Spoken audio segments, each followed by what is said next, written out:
The last games of the 2026 World Cup are here. It is unbelievable that we are already at this stage, from 48 teams to 4. In this video, we will predict the semifinal games. Last time we got 3 out of 4 right. I hoped Norway could continue their fairy tale, but they couldn't beat England. But that is how we do it on this channel. Every video I had at least one bold pick, and that's how it will be this time too. Let's get right into it. First semifinal game, we got a banger: Spain versus France. It seems like everyone is thinking that France is the best team at this tournament. They got no flaws and they should just beat everyone who stands in their way. And fair enough, I mean, they haven't had an easy road whatsoever. And they've had so many convincing displays. They've taken care of the 2 best African teams, got convincing victories against the Nordic countries, and of course survived Paraguay's harem ball tactics. The depth of the team is outrageous. Kylian Mbappe is a different beast. Dembele, the Ballon d'Or winner. How can they lose? Now, fair enough that most people are arguing for France's case to go on and win the World Cup. They're just looking too complete right now. But out of any of the teams that could be stopping them, Spain do have a decent shout. Not just this World Cup semi-final, they also came up against one another in the Euro semis, where we saw one of the most dramatic matches. Before the match, Rabiot said in a press conference that Yamal needed to quote-unquote do more. And in that match, Yamal definitely did do more, scoring one of the most beautiful goals while Rabiot happened to be marking him.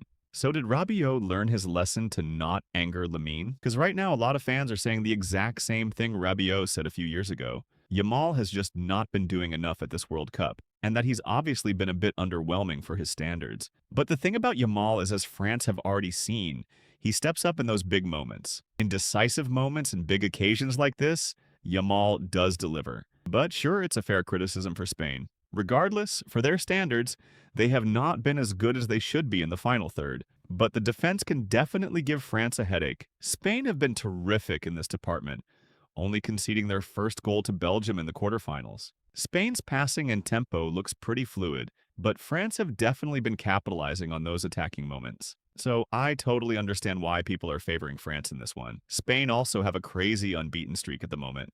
They're currently 36 matches unbeaten, 1 match away from equaling Italy's all-time record, and going back to the Yamal and Mbappe comparisons. In all 10 matches they played against one another, and Yamal has won 8 of the fixtures, and some of the reason obviously due to Yamal's poor performances is because he is coming off of an injury. Although it seems like the whole world is counting on France to make it to the World Cup final. I'm going to pick Spain, 2-1 victory. Can't wait for Real versus Barca fans debates after this game. Moving on now to England versus Argentina. The last time we've seen these two sides face each other was at the 2002 World Cup. England got the win there. Let's talk about England first. Their knockout matches have been insanely thrilling, but in each of them they scraped through, at least score-wise, each time advancing by 1 goal. And against Norway just now, they had to do it in extra time. Now, that match against Norway did have a lot of controversy. It was a very back-and-forth match, though, but England once again proving their resilience and definitely looked like they had more energy in extra time. But yeah, these big game players like Jude Bellingham are going to be very tough to beat for Argentina. Obviously, I think both of these sides are coming up against their biggest test at this tournament yet, and both are honestly on fairly similar form. I talked about England scraping through their results scoreline-wise. Argentina are guilty of this as well. A 3-2 victory against the World Cup debutant that went to extra time. That 3-2 miraculous comeback against Egypt when they were 2-0 down, and then against Switzerland that had to go to extra time as well, where Argentina scored 2 late goals. Neither of these sides have given many reason on the surface to praise their defense.